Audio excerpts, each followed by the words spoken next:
नमस्कार दोस्तों, राजनीति शास्त्र एकेडमी में आपका स्वागत है। तो आज हम शुरू करते हैं प्रश्न नंबर 96 से। तो आइए मूल क्वेश्चन देखते हैं। यूकेपीएससी लेक्चरर पॉलिटिकल साइंस में 2021 के पेपर में ओरिजिनल क्वेश्चन क्या था?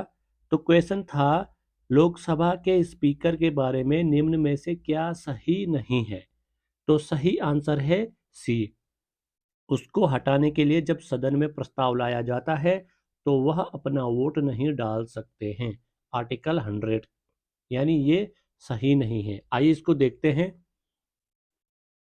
उत्तर की विस्तृत व्याख्या देखें तो लोकसभा अध्यक्ष यानी स्पीकर ऑफ लोकसभा वे संसद की कार्यवाही संचालित करते हैं। अनुच्छेद 93 और 94 में प्रावधान है। वे सदन के संवैधानिक प्रमुख होते हैं। स्पीकर कुछ समितियों जैसे business advisory committee, rule committee के पदेन अध्यक्ष होते हैं। वे आईपीजी इंडियन पार्लियामेंट्री ग्रुप्स के पदेन अध्यक्ष भी होते हैं। लेकिन प्रश्न में दिया गया कथन सी गलत है। अनुच्छेद 100 के अनुसार अध्यक्ष या स्पीकर सामान्य परिस्थितियों में मतदान नहीं करता है। यानी लोकसभा का अध्यक्ष कास्टिंग वोट देता है, यानी निर्णायक मत देता है जब मत बराबर हो जाते हैं। अदरवाइज वह सामान्य परिस्थितियों में मतदान नहीं करता है। यहाँ तक कि जब उनके हटाने का प्रस्ताव यानी रिमूवल मोशन आता है तो भी वे सदन के सदस्य होने के नाते मतदान कर सकते हैं। ठीक। बाकी विकल्पों की व्याख्या देखें तो ए वाला भी सही था। वे बिजनेस एडवाइजरी कमेटी और रोल कमेटी जैसे निकायों के पदेन अध्यक्ष होते हैं। बी वाला भी सही था।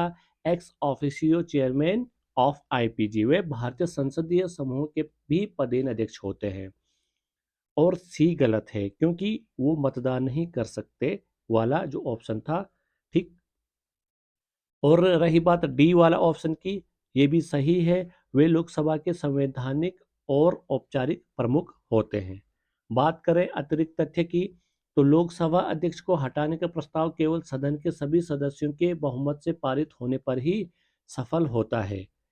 अब तक उस किसी लोकसभा अध्यक्ष को पद से नहीं हटाया गया है। जीवी मावलंकर स्वतंत्र भारत के पहले लोकसभा अध्यक्ष थे 1952 में। बार बार पूछा गया स्पीकर किस अनुच्छेद में है? आर्टिकल 93-94 में। कास्टिंग वोट क्या होता है? जब मत बराबर हो जाए तो अध्यक्ष निर्णायक मत देता है। सिलेबस की बात करें तो यह प्रश्न Indian government and politics, union legislature, Lok Sabha speaker, powers and functions से जुड़ा हुआ है। एग्जाम रेफरेंस आप लोग देख सकते हो कितने इंपॉर्टेंट है और आने की इसकी कितनी संभावना रहती है। बात करते हैं अगले क्वेश्चन की। तो मूल क्वेश्चन को देखें तो 97 नंबर का जो क्वेश्चन है, क्वेश्चन आया था लोकसभा की निम्न में से कौन एक स्टैंडिंग कमेटी नहीं है? यानी कौन एक स्थायी समिति नहीं है? तो जो ये पुस्तकालय समिति है, कमेटी है, ये स्थायी नहीं है। ऑप्शन ए सही है।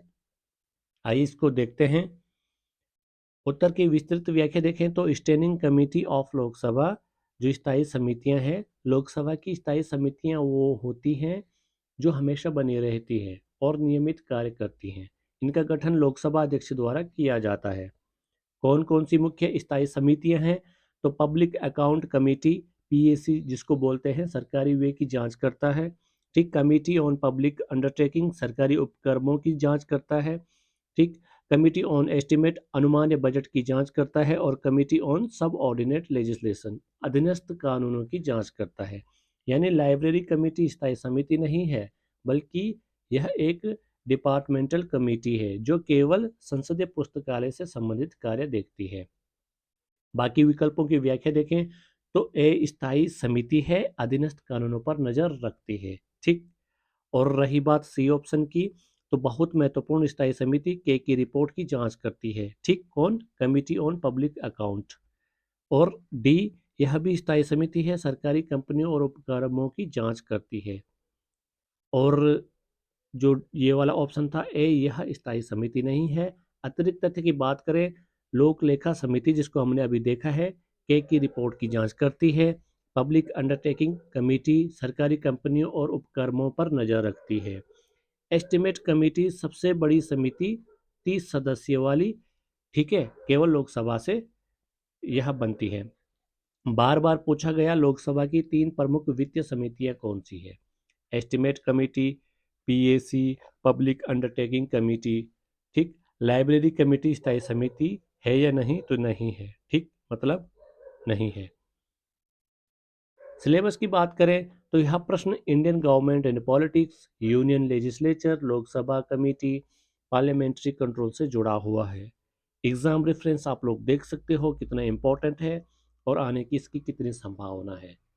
बात करते हैं अगले क्वेश्चन की। तो क्वेश्चन 98, अनुच्छेद किसके अधीन राज्यपाल मुख्यमंत्री और मुख्यमंत्री की सलाह पर अन्य मंत्रियों को नियुक्त करते हैं? तो सही आंसर क्या है? बी, 164 के 1 के अनुसार। आइए देखते हैं इसको।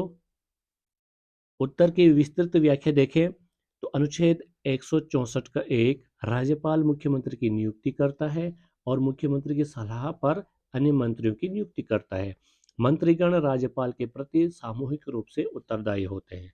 यह व्यवस्था संघ स्तर पर अनुच्छेद 75 राष्ट्रपति, प्रधानमंत्री, मंत्रिपरिषद के समान है। आसान भाषा में समझें तो राज्य में सरकार बनाने की प्रक्रिया इस प्रकार होती है। राज्यपाल मुख्यमंत्री नियुक्त करता है और मुख्यमंत्री की सलाह पर अन्य मंत्रियों की नियुक्ति होती है। पूरी मंत्रिपरिषद सामूहिक रूप से विधानमंडल के प्रति उत्तरदायी होती है।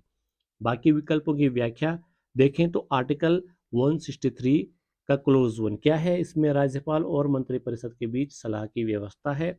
आर्टिकल 162 का क्लोज 1, इसमें राज्यों की कार्यपालिका शक्ति की सीमा बताई गई है। आर्टिकल 165 का क्लोज 1, इसमें राज्य के महाधिवक्ता एडवोकेट जनरल की नियुक्ति की बात है। अतिरिक्त तथ्य की बात करें तो यह अनुच्छेद 164 के 2 मंत्रिपरिषद विधानमंडल के प्रति सामूहिक रूप से उत्तरदायी होगी। किसके तहत? अनुच्छेद 164 के 2 के तहत। अनुच्छेद 164 का 4 क्या कहता है? यदि कोई मंत्री विधानमंडल का सदस्य नहीं है तो 6 महीने के भीतर सदस्य बनना अनिवार्य है। बार बार पूछा गया, मुख्यमंत्री की नियुक्ति किस अनुच्छेद में है? अनुच्छेद 164 का ए। और क्या मंत्री बिना विधायक बने रह सकता है? हाँ, अधिकतम 6 महीने तक। सिलेबस की बात करें तो यह Indian government and politics, state executive, governor, chief minister, council of ministers से जुड़ा हुआ है। एग्जाम रेफरेंस आप लोग देख सकते हो कि यह कितना इंपॉर्टेंट है, ठीक। बात करते हैं अगले क्वेश्चन की। तो क्वेश्चन 99 आया था, निम्न में से किस राज्य में एकल सदनीय विधायिका है? तो सही आंसर है तमिलनाडु। आइए इसको देखते हैं। उत्तर की विस्तृत व्याख्या देखें तो भारत में राज्यों की विधानमंडल संरचना 2 प्रकार की है, ठीक। कौन कौन सी? यूनिकैमरल लेजिस्लेचर और बाइकैमरल लेजिस्लेचर, यानी एक सदनीय विधानमंडल और द्विसदनीय विधानमंडल। एक सदनीय विधानमंडल केवल विधानसभा होती है जिसमें, और द्विसदनीय विधानमंडल क्या है? जिसमें विधानसभा प्लस विधान परिषद दोनों होती है। वर्तमान में 6 राज्यों में द्विसदनीय विधानमंडल है। कौन कौन? उत्तर प्रदेश, बिहार, महाराष्ट्र, कर्नाटका, आंध्र प्रदेश और तेलंगाना, ठीक। बाकी सभी राज्यों में एक सदनीय विधानमंडल है। तमिलनाडु में पहले विधान परिषद थी लेकिन 1986 में इसे समाप्त कर दिया गया, इसलिए अब तमिलनाडु यूनिकैमरल लेजिस्लेचर वाला राज्य है। बाकी विकल्पों की बात करें तो कर्नाटका, यहाँ विधानसभा प्लस विधान परिषद दोनों हैं। आंध्र प्रदेश भी द्विसदनीय है, यह सही आंसर था, यहाँ केवल एक विधानसभा है। और महाराष्ट्र में यहाँ भी दोनों हैं। अतिरिक्त तथ्य की बात करें तो संविधान का अनुच्छेद 169 क्या कहता है? राज्य विधान परिषद को समाप्त या स्थायी स्थापित किया जा सकता है। इसके लिए विधानमंडल का प्रस्ताव और संसद की स्वीकृति आवश्यक है। तमिलनाडु की विधान परिषद 1986 में समाप्त की गई थी। आंध्र प्रदेश की विधान परिषद 1985 में समाप्त कर दी गई थी लेकिन 2007 में पुनः स्थापित हुई, ठीक। बार बार पूछा जाता है द्विसदनीय विधानमंडल किन राज्यों में है, तो ये आप लोग देख लेना, और एक सदनीय अन्य सभी राज्यों में है। सिलेबस की बात करें तो यह प्रश्न Indian government and politics, state legislature, unicameral and bicameral legislatures article 169 से जुड़ा हुआ है। और एग्जाम रेफरेंस आप लोग देख सकते हो ये कितना इम्पोर्टेंट है, ठीक। बात करते हैं अगले क्वेश्चन की। क्वेश्चन आया था कि अनुच्छेद 324 निम्न में से किससे संबंधित है? तो सही आंसर है डी, चुनाव आयोग की संरचना, शक्तियों और कार्यों से। आइए इसको देखते हैं। उत्तर की विस्तृत व्याख्या देखें तो अनुच्छेद 324 भारत के निर्वाचन आयोग इलेक्शन कमीशन ऑफ इंडिया से संबंधित है। इसमें क्या क्या प्रावधान है? भारत में लोकसभा, राज्यसभा, राष्ट्रपति और उपराष्ट्रपति के चुनाव कराना निर्वाचन आयोग की जिम्मेदारी है। ठीक। और आयोग में एक मुख्य निर्वाचन आयुक्त और राष्ट्रपति द्वारा नियुक्त अन्य निर्वाचन आयुक्त होते हैं और आयोग स्वतंत्र और निष्पक्ष चुनाव के लिए जिम्मेदार है। आसान भाषा में समझें तो अनुच्छेद 324 हमारे देश में चुनाव कराने वाले सबसे बड़े संस्थान निर्वाचन आयोग की रचना और उसकी शक्तियों को बताता है। अब बाकी विकल्पों की व्याख्या देखें तो जो एडवोकेट जनरल है यह अनुच्छेद 165 से संबंधित है। ठीक। और यह सर्वोच्च, बी ऑप्शन, यह सर्वोच्च न्यायालय और उच्च न्यायालय से जुड़ा प्रावधान है, आर्टिकल 222। और म्यूनिसिपालिटीज़ की जो बात करते हैं या अनुच्छेद 243 के पी से 243 के जेड जी 74वां संविधान संशोधन में है। और इलेक्शन कमीशन आर्टिकल 324, यानी यही सही उत्तर है। अतिरिक्त तथ्य की बात करें तो निर्वाचन आयोग की स्थापना 25 जनवरी 1950 को होती है और इसी दिन हर साल राष्ट्रीय मतदाता दिवस मनाया जाता है। पहला मुख्य निर्वाचन आयुक्त सुकुमार सेन है और आयोग संविधान के भाग 15 ठीक में अनुच्छेद 324 से 329 तक आता है। ठीक, बार बार पूछा जाता है अनुच्छेद 324 किससे संबंधित है, तो निर्वाचन आयोग से। और पहला मुख्य निर्वाचन आयुक्त कौन होते हैं? सुकुमार सेन। चुनाव आयोग का मुख्य कार्य क्या है? स्वतंत्र और निष्पक्ष चुनाव कराना। ठीक। सिलेबस की बात करें तो यह प्रश्न Indian government and politics, election commissions of India, part 15, article 324 से 329 तक जुड़ा हुआ है। एग्जाम रेफरेंस आप लोग देख सकते हो कि यह कितना इम्पोर्टेंट है और आने की इसकी कितनी संभावना रहती है। तो दोस्तों, आज आप देख सकते हो कि हमारा जो इंडियन गवर्नमेंट एंड पॉलिटिक्स वाला जो चैप्टर था, मतलब यूनिट था, उससे जो 2021 में क्वेश्चन पूछे गए थे, लगभग 50 क्वेश्चन पूछे गए थे, तो हमने कंप्लीट कर दिया है। ठीक है, अब मिलते हैं आपको नेक्स्ट पार्ट के लिए। दोस्तों, आज के लिए बस इतना ही। उम्मीद है कि आज के ये प्रश्न और उनका विश्लेषण आपके लिए उपयोगी साबित हुए होंगे। अगर आपको वीडियो पसंद आया हो तो इसे लाइक करें, अपने दोस्तों के साथ शेयर करें और सबसे ज़रूरी राजनीति शास्त्र एकेडमी को सब्सक्राइब करें ताकि अगला पार्ट और आने वाली सीरीज़ का कोई भी वीडियो आपसे मिस ना हो। जिन लोगों ने पिछले वीडियो अब तक नहीं देखे हैं वो पहले के पार्ट ज़रूर देखें क्योंकि हर वीडियो पिछले वीडियो से जुड़ा हुआ है।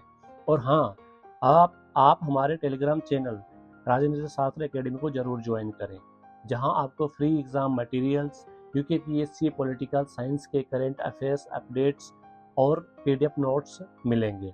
जिन छात्रों को इस पीवाईक्यू सीरीज की पीडीएफ खरीदनी है वो टेलीग्राम से सीधे ले सकते हैं। फिलहाल पहले 11 प्रश्नों का एनालिसिस पीडीएफ मैंने एक सैंपल के रूप में फ्री अपलोड किया है, उसे जरूर डाउनलोड करें और पढ़ें। पढ़ाई में निरंतरता बनाए रखें क्योंकि सफलता एक दिन की मेहनत नहीं, हर दिन के छोटे छोटे प्रयासों का परिणाम होती है। धन्यवाद, मिलते हैं अगले वीडियो में। तब तक के लिए जय हिंद और शुभकामनाएं।